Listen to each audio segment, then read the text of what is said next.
Fala pessoal, boa noite, bom dia, boa tarde, seja bem-vindo, seja bem-vinda. O nosso vídeo hoje é sobre quesitos técnicos. O que tem a ver quesito técnico com xadrez?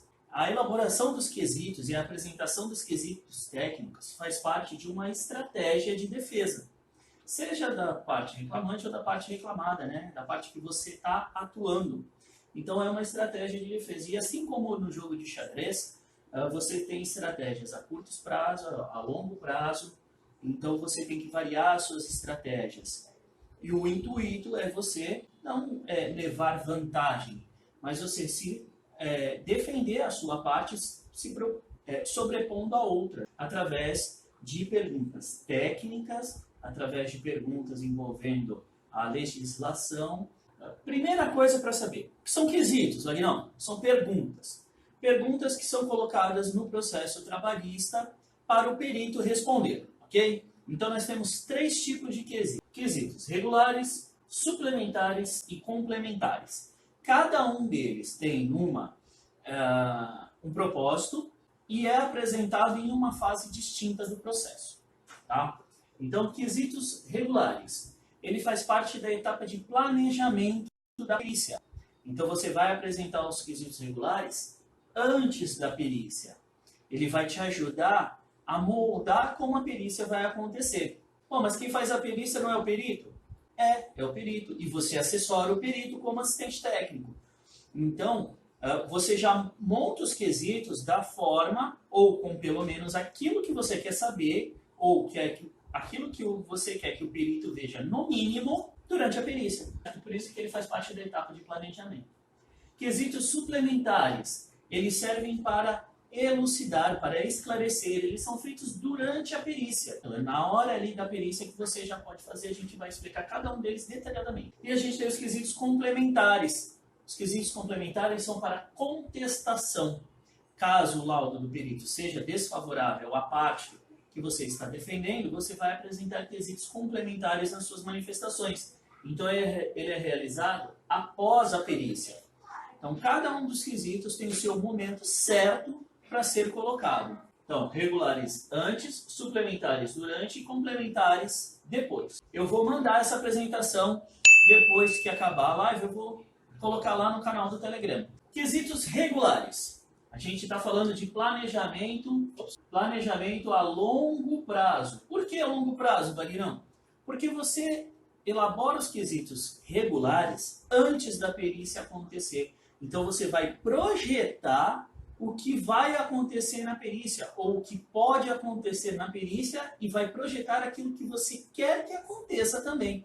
Então é um planejamento para quando a perícia for acontecer. Primeira coisa a ser avaliado para a formulação de quesitos: avaliar o pedido inicial. A petição inicial, a inicial do caso, é o pedido que o reclamante está fazendo. Então você tem várias coisas para olhar ali. O pedido ele pode ser muito amplo. Então, ele pode pedir férias, 13º, adicional noturno, hora repouso, alimentação, cesta básica, dano moral, um monte de coisa lá. Nada disso para a gente interessa. Para a gente interessa o quê? As atividades que o reclamante alega que fazia, os agentes que ele alega que estava exposto, se houve algum tipo de acidente de trabalho, ou doença ocupacional envolvendo esses agentes, afastamento, períodos de afastamento, se houve algum, horário de trabalho, qual era o horário de trabalho regular dele, e os locais em que ele fala que trabalhava. Maguinão, por que eu tenho que ver tudo isso daqui, cara? Para você entender o que ele está alegando, e depois você confrontar essas informações, para você formular qual é a linha de trabalho que você vai adotar, o que você vai ter que verificar durante a perícia para que o caso seja favorável à parte que você está defendendo, caso ela tenha razão para isso. Você começa a entender se a reclamação é uma reclamação porque realmente o cara teve algum tipo de exposição e está fazendo um pedido justo, ou se é uma reclamação daquelas que o cara está pé da vida com a empresa e está pedindo de tudo um pouco. Eu vou entrar, vou colocar a empresa no pau e vou arregaçar. Então você começa a entender qual era a relação que aquele ex-funcionário tinha com a empresa. Então é muito importante você verificar Afastamento. Por que é importante verificar o afastamento? Porque são períodos de trabalho onde ele não tem registros de entrega de EPIs, onde ele não ficou exposto a nenhum tipo de agente, tá certo? Horário de trabalho. Por quê? Porque às vezes ele alega uma determinada exposição que no horário que ele trabalhava não acontecia aquela operação. Então, não condiz uma coisa com a outra. E os locais de trabalho é a mesma coisa. Ele pode alegar que trabalhava em determinados locais e naqueles locais não ter os agentes que ele está pedindo. Então, é muito importante entender tudo isso daí. Estudar a legislação específica, aquela que está relacionada com os agentes envolvidos na petição inicial. Se o cara está pedindo ruído, calor, radiação não ionizante, né, na parte de insalubridade, você vai lá estudar cada um dos anexos da norma para entender o que o anexo fala, como é feita a caracterização, quais são os limites de tolerância para os agentes que têm limite de tolerância. Então você precisa entender o contexto como um todo. Se é periculosidade, você vai lá no anexo 16. Ele fala que enchia o tanque de gasolina do carro. Tá, tem alguma coisa na NR16 que tem a ver com isso? Como é que é a área de risco relacionada? Você precisa entender. Você vai analisar o PPRA da empresa, para você confrontar as informações. Aquilo que ele falava que fazia com a descrição de função dele. Aí você já começa a entender se aquilo que ele fazia poderia ser uma atribuição da função dele ou alguma coisa eventual, ou um desvio de função, que para a gente não quer dizer muita coisa. A questão do desvio, quer dizer a questão das atividades que são realizadas. No PPRA você vai ter também a avaliação de riscos. Então você vai saber para a função que ele trabalhava quais eram os riscos envolvidos. E se no PPRA tiver as medições, os valores das medições, você já vai ter até acesso às avaliações quantitativas realizadas para a função da pessoa. Se não tiver, LTCAT. Fichas de EPI e treinamentos. Você tem que avaliar quais são os EPIs que ele recebia, qual é o treinamento que ele teve. Por quê? Porque nos quesitos você vai montar uma peça com isso tudo. Conversar com envolvidos. Quem são os envolvidos nesse caso? O advogado que está cuidando do caso, ver se tem alguma coisa que foge da normalidade, alguém que tenha trabalhado com uma pessoa, com um supervisor que comandava as atividades ali daquela pessoa, para você entender se aquilo tudo que ele está falando e aquilo que está descrito no PPRA se conversam realmente e saber se ele fazia alguma coisa a mais que não está no PPRA e ele está falando a verdade. Também pode acontecer. E aí você vai fazer o quê? Você vai idealizar a perícia como ela seria favorável. Como é que eu faço isso, Aguinaldo? Mais ou menos assim, gente. A dica é a seguinte. Você tem aqui os agentes envolvidos que ele está falando, as atividades que ele fazia e os locais de trabalho. Então, com as atividades que ele realizava, nos locais onde ele trabalhava e os agentes que estavam envolvidos, que isso não tenha gerado uma exposição. Se gerou uma exposição, que essa exposição tenha sido controlada. Como? Através de equipamentos de proteção coletiva e proteção individual. Por isso que você tem que analisar a ficha de EPI dele, se está ok. Se ele teve treinamento, se a empresa tinha fiscalização. Então você vai elaborar perguntas e mesclar perguntas abertas e fechadas. Cara, a pergunta fechada é aquela que a resposta é sim ou não. Pergunta aberta é aquela que você faz com a possibilidade de que a resposta seja uma dissertação. Então faça a pergunta para você mesmo. O reclamante esteve exposto ao agente ruído nas atividades elaboradas? Cara, isso é simples. É sim e não. Não tem o que inventar. É uma pergunta fechada, direta. Nas atividades que o reclamante realizava, havia alguma fonte de exposição ao ruído? Aí você dá margem da pessoa responder sim ou não, mas complementar. Então, a pergunta fechada é aquela que não dá margem para mais nada. Ela é curta e grossa. Sim e não. E as abertas é aquela que a pessoa vai dissertar. Então, explique por que no local de trabalho do reclamante havia agentes periculosos. Você está pedindo para o perito dissertar sobre o assunto. Então você vai fazer as perguntas sobre as atividades realizadas, quais as atividades que o reclamante realizava habitualmente na sua função, quais os locais que o reclamante laborou de forma habitual? Quanto tempo ele realizava em cada uma das atividades?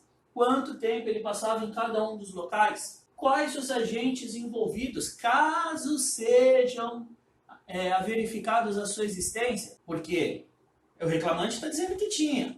Se no PPRA está dizendo que não, isso é apenas uma suposição do reclamante. Então você já vai questionar isso para o perito. Quais os agentes envolvidos? E aí você já pode até mencionar o PPRA, dizendo que no PPRA não foi identificada, a empresa não identificou nenhum tipo de agente na atividade elaborada. Temas específicos do processo. Gente, os quesitos, não existe uma fórmula mágica, ele é feito caso a caso. Então, assim, a gente vai caminhando junto com o processo. Ele teve um período de afastamento. É você colocar lá. Na análise realizada, o senhor perito levou em consideração o período em que o reclamante esteve afastado.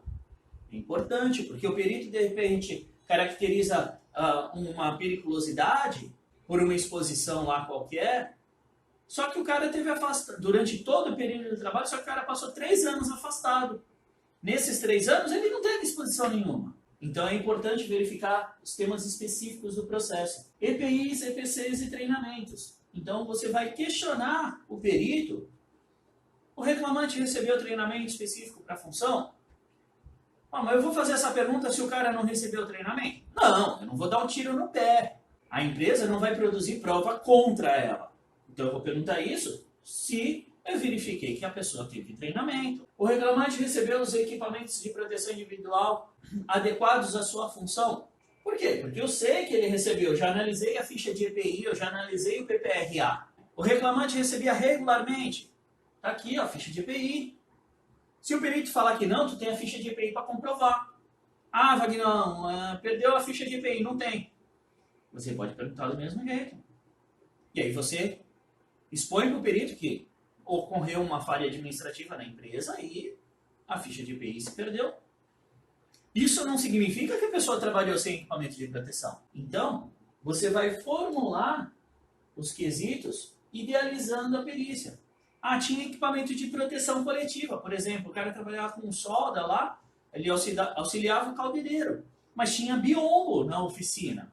Isso é muito importante, por isso você precisa conhecer o local. Precisa ler o PPRA, conversar com as pessoas. Você vai formalizar ali como é que você vai cercar o perito para que ele te responda aquilo que você quer escutar, aquilo que vai favorecer a defesa para a empresa. O perito ele pode avaliar ruído. Eu vou no anexo 1 da NR15, vou ler tudo ali sobre ruído que eu posso perguntar. Eu vou pegar a NHO 01, que é o fundamento técnico para avaliação de ruído, e vou perguntar sobre a avaliação de ruído. Se ela foi feita da forma adequada, se o equipamento de medição do perito tem certificado de calibração válido. Eu vou cercar o perito com perguntas. Dessa forma, reduz a chance de o perito fazer uma avaliação que não condiza com a realidade dos fatos. Então, esses são os quesitos regulares. Eles são apresentados antes da perícia. Quem apresenta? O advogado. O advogado ele tem o prazo de 15 dias depois que o perito ele é intimado da perícia, ele tem um prazo de 15 dias para apresentar o assistente técnico, então a sua qualificação, tudo direitinho, e os quesitos regulares. Então, você faz conforme a solicitação do advogado. Por isso que é importante você conversar com os envolvidos. Você saber o prazo, por exemplo. Às vezes o prazo é curto. Às vezes é curto, sim. Os quesitos regulares, eles são um planejamento a longo prazo. Através dos quesitos regulares, você planeja como você quer que a perícia aconteça. Eu quero que o perito avalie a questão da radiação não ionizante. Então, eu vou perguntar sobre radiação não ionizante.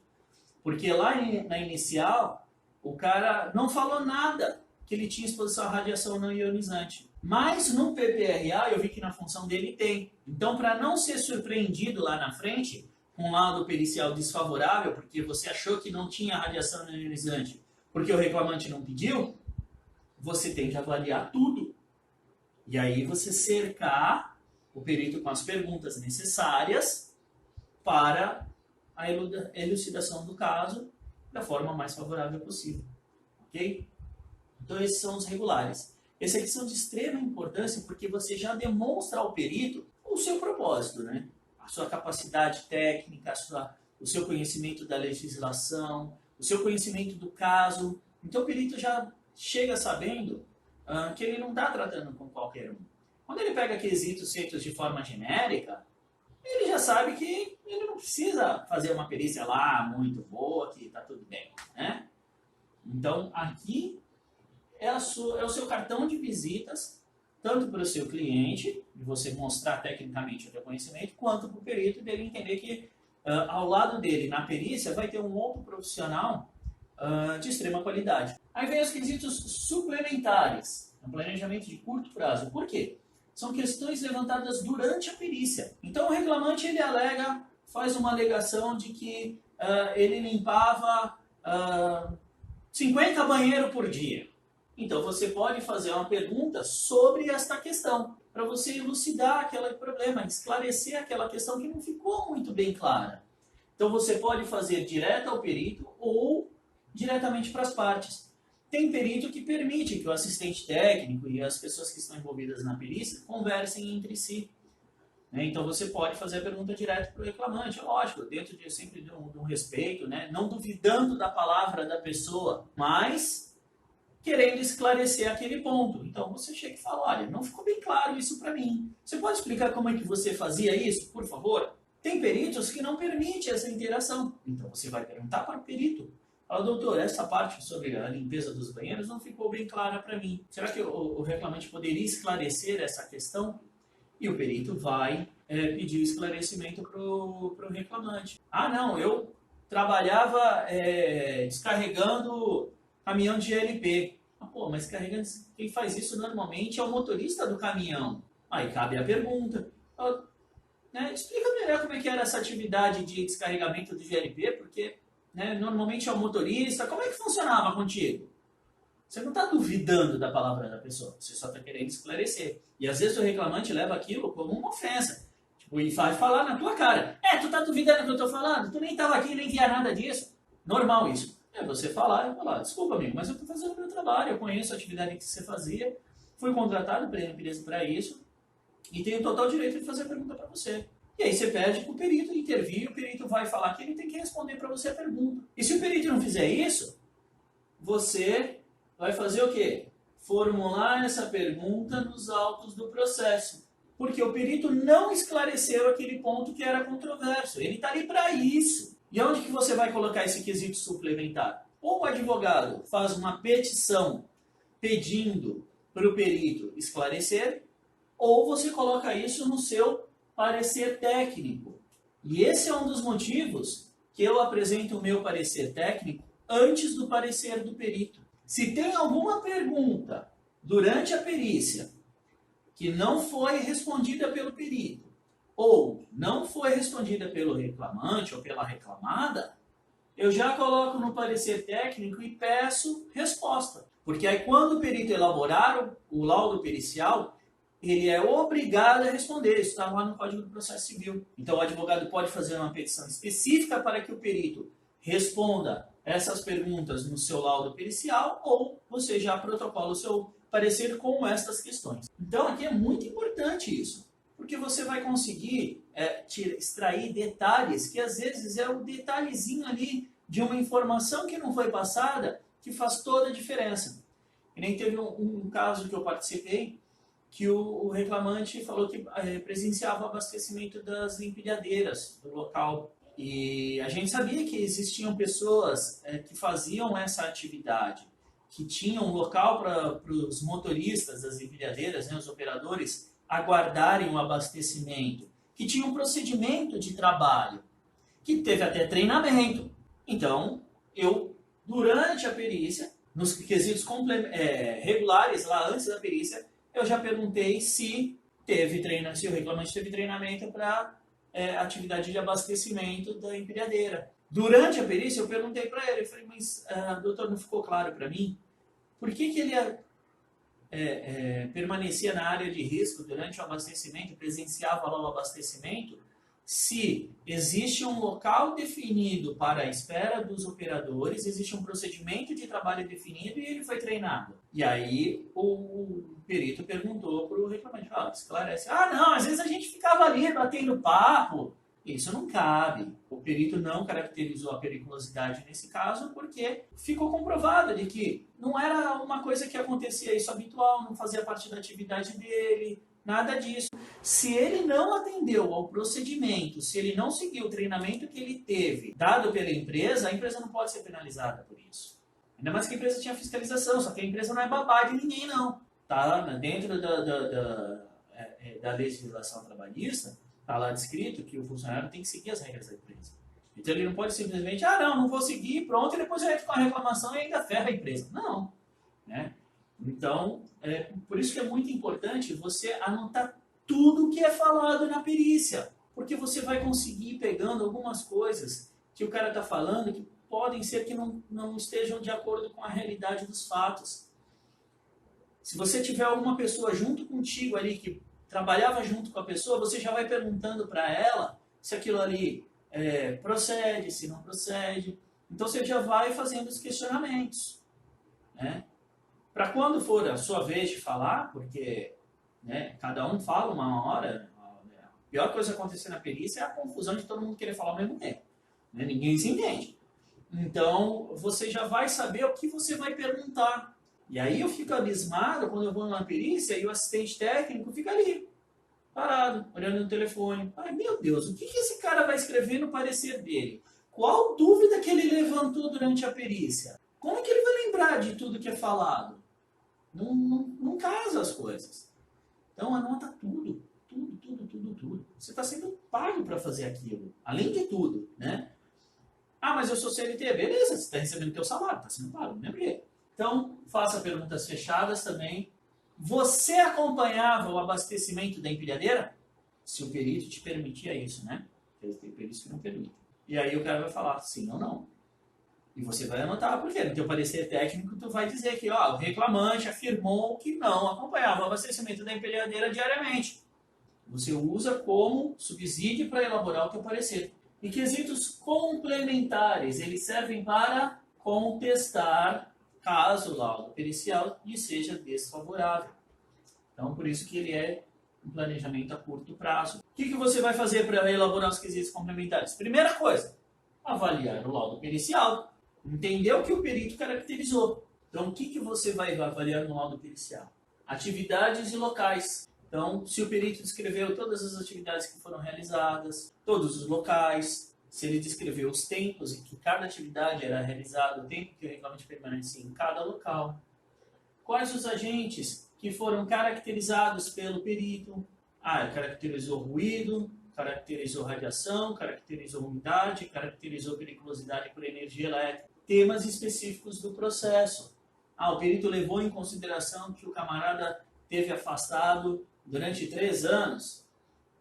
Levou em consideração a prescrição do caso. Então, qual o tempo de prescrição do caso? Isso o advogado vai te informar. Você vai analisar se ele levou em consideração todos os depoimentos, porque tem perito que escuta o reclamante e esquece da reclamada, né? Se ele avaliou todos os EPIs que o cara usava, as fichas de EPI, os EPCs, os treinamentos, a fiscalização. Então, você vai anotando tudo que o perito colocou no lado dele. Atividade ok, tempo de atividade ok, locais ok. Bate com os locais que foram vistoriados, com as fotos que você tirou. Não tem foto nenhuma. Opa, já é um ponto aí que você pode trabalhar nas suas perguntas. Por que o perito não visitou os locais de trabalho habituais da reclamante? E aí você mostra na foto que a perícia foi feita na portaria da empresa.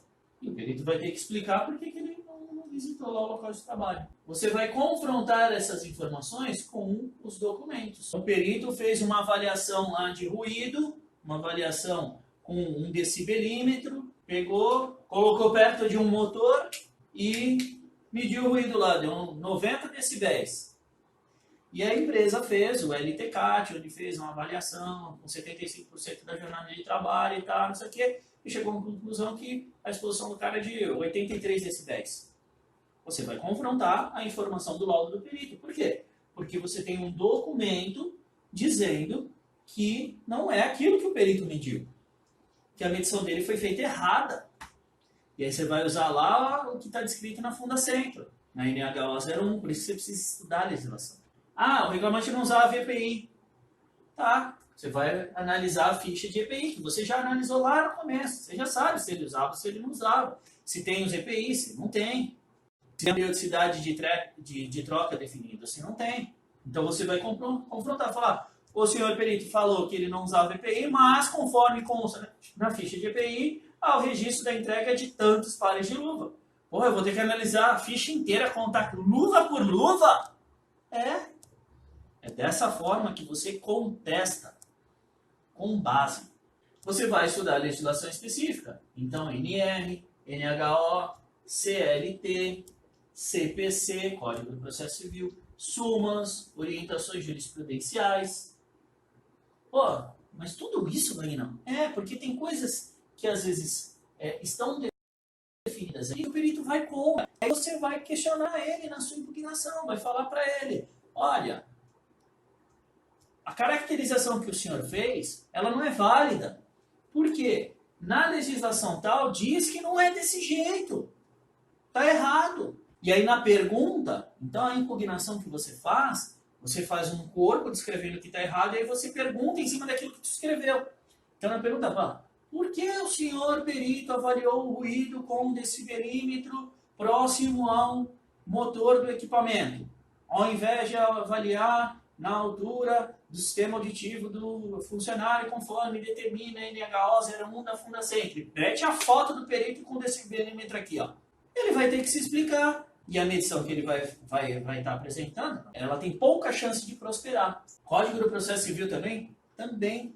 O laudo do perito tem que seguir o Código do Processo Civil. Então ele tem informações mínimas para serem colocadas ali. Ele não pode emitir opiniões pessoais, por exemplo. Hoje eu elaborei uma impugnação onde o perito, para caracterizar uma insalubridade, ele usou apenas um trecho de um dos quesitos lá do anexo 13 da NR15. Então, na parte que fala de hidrocarbonetos e compostos de carbono e outros compostos de carbono, ele utilizou apenas um trechinho para caracterizar. Isso faz o quê? Isso faz com que fuja do contexto da caracterização. Porque fala, manuseio de tal coisa, de produtos que têm hidrocarbonetos, na NR15 está descrito assim, ó, como solventes ou limpeza de peça. Ele só pegou o começo. Então, essa especificidade que a norma determina, ele tirou fora e encaixou o que ele entendia. Então, isso é uma avaliação pessoal dele. Ele não pode fazer isso. Ele tem que seguir o que a norma fala. E isso vai contra o Código do Processo Civil, artigo 473. Você vai descrever, vai falar, queira, por gentileza, o senhor perito explicar o porquê de não utilizou a legislação conforme ela está escrita. No laudo dele, ele tem que responder aos quesitos que você formulou lá, os quesitos regulares, lembra? Ele tem que responder no laudo. E no Código do Processo Civil está escrito que ele não pode fazer, dar respostas genéricas, ele tem que dar respostas conclusivas. Então ele não pode chegar e falar, vide item 1 do laudo. Então ele tem um quesito. Quais eram as atividades realizadas pelo reclamante? Ele tem que escrever. Quanto tempo o reclamante realizava cada atividade? Ele tem que escrever, ele não pode falar, vim em item 5 do laudo. Se ele fizer isso, ele está indo contra o que determina o Código do Processo Civil, também artigo 473, item 4. Então é importante você estudar a legislação específica daquele tema, para você entender se o que ele escreveu no laudo dele vai contra a legislação ou não. Ele caracterizou a atividade, a periculosidade por todo o período de um cara que entrou numa subestação uma vez. 2 vezes durante todo o contrato de trabalho. 5 anos de trabalho, o cara entrou 2 vezes e ele caracterizou a periculosidade para tudo. Ele está indo contra a súmula 364 do TST, que fala que na eventualidade não tem periculosidade. Então é por isso que é importante isso daqui. Você estudar a legislação para quê? Avaliar o laudo se que o que ele fez, o que ele caracterizou, a forma como ele escreveu o que está caracterizado, está correta, condiz com a legislação ou não. E aí você vai fazer o quê? Vai mesclar perguntas abertas e fechadas sobre as atividades, os locais, os agentes caracterizados, as avaliações. Avaliação de calor. Ele tem que avaliar, a análise de calor ela tem que ser feita por no mínimo 60 minutos depois que o equipamento estabiliza. Ele faz uma análise ali com um equipamentozinho aqui na mão durante 10 minutos. Não avaliou nada. E aí você vai pedir para ele esclarecer por que ele fez a avaliação daquela forma e não seguiu a NH 03 da Fundacentro, que determina lá como deve ser feita a avaliação do calor. Os depoimentos. O reclamante fala que não usava EPI, a empresa fala que usava. Não tem ficha. A empresa segue a NR6, ok, mas a empresa comprova que ela perdeu a ficha, fez um boletim de ocorrência, tem um técnico de segurança maluco que saiu e levou todas as fichas. Já aconteceu, já passei por isso. O cara saiu da empresa e levou todas as fichas de embora para casa dele. A empresa fez um BO contra o cara para comprovar de que ela tinha. E tem as notas fiscais. Então, você elucida o caso. E aí, você questiona por que o perito só levou em consideração o depoimento do reclamante, se foi demonstrado durante a perícia que aquilo que o reclamante falou não era verdade. EPIs, EPCs, o senhor perito levou em consideração a existência de biombo na análise de radiação não ionizante realizada. Por isso que você tem que entender o processo como um todo, o local, avaliar tudo antes. E é para isso que serve os quesitos regulares, para você preparar a perícia para isso. Então você já cerca antes. Se o perito não fez, você depois pergunta de novo. Fiscalização. A empresa realizava a fiscalização das atividades realizadas pela reclamante? Realizava a fiscalização sobre o uso de EPIs? Por quê? Está escrito na NR6, é obrigação da empresa. Fiscalizar não é ser babá. Tem uma diferença grande entre uma coisa e outra. A empresa fiscalizava, e aí ele vai ter que perguntar para o reclamante, ele vai ter que responder. Aí fala, não, a empresa não fiscalizava. E aí você tem registro de fiscalização de rondas que são feitas pela área, demonstrando que havia fiscalização. Então você já confronta o laudo do perito, e aí você vai dizer, olha, o laudo do senhor perito não procede. E você vai perguntar, por que o senhor considera que não havia fiscalização se durante a diligência pericial ele foi demonstrada as fichas de ronda? É isso? Histórico funcional. O cara mudou de função. Ele era eletricista e passou a ser supervisor. Não entra mais em lugar nenhum, não mexe mais, só faz atividade administrativa de gerenciamento. Só que ele não considera isso. O cara é eletricista a vida inteira. Então, você vai questionar por que o senhor perito não considerou a alteração de função na análise realizada. E aí você começa a demonstrar para o juiz que o perito dele, desculpa a palavra, fez um monte de cagada. E você levanta dúvidas sobre a validade daquele laudo pericial. E aí o juiz vai fazer o quê? Vai pedir esclarecimento para o perito. Que aí o senhor perito esclarecer os fatos controversos levantados pela reclamante. E ele vai ter que responder todas essas perguntas. Então, confrontar com a realidade, explorar imagens. Cara, uma imagem vale mais do que 1000 palavras. Queira o senhor perito, por favor, explicar por que na sua análise não levou em consideração a área de risco determinada e delimitada pela empresa, conforme segue a imagem abaixo. Você põe uma foto com corrente, o chão pintado, placa, explorar falhas técnicas na caracterização. Que nem hoje, nessa impugnação que eu fiz hoje, o perito ele classificava um detergente como um hidrocarboneto aromático. A norma fala que o emprego de hidrocarbonetos aromáticos como solvente ou limpeza de peça. E aí, realmente, ela só fazia a diluição do produto. Então, ela não utilizava o produto como solvente nem fazia a limpeza de peça com aquele produto, que na sua composição não tinha especificado o hidrocarboneto aromático, e sim um ácido, um álcool e uma base. Só isso. Então, você pode explorar a falha técnica na caracterização. Se a técnica empregada pelo perito para fazer a avaliação ela é válida ou não. Para isso você tem que conhecer também, né? Então você precisa estudar a legislação específica do assunto. Estudar jurisprudências. Então verificar se existem casos correlatos para você utilizar como argumento. Você não vai copiar a jurisprudência, um caso é independente do outro. Mas te abre a mente para tu entender o que tu pode perguntar, o que não pode. Te serve como exemplo para tu fazer perguntas mais elaboradas.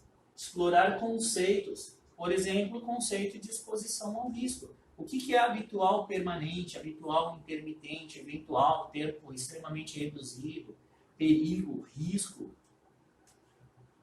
Então você explora esse conceito. Queira o senhor perito definir uma exposição habitual intermitente. Ele demonstrar que a avaliação que ele fez, qual é o conceito que ele utilizou.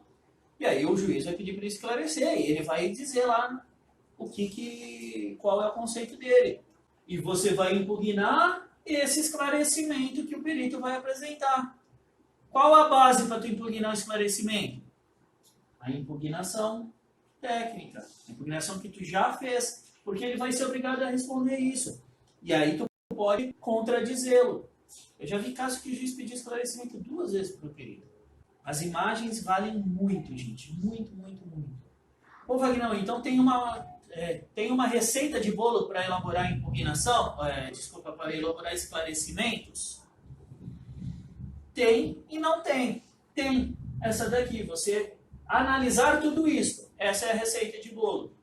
Pô, mas não dá para ser mais específico? Não dá, porque cada caso é um caso. Cada local tem uma particularidade, cada processo tem uma particularidade. Você consegue ter uma receita de bolo macro, onde você vai ter vários pontos para verificar. Mas cada processo tem a sua particularidade, cada perito tem a sua particularidade. Tem peritos, por exemplo, que consideram que a exposição a agentes biológicos não existe neutralização.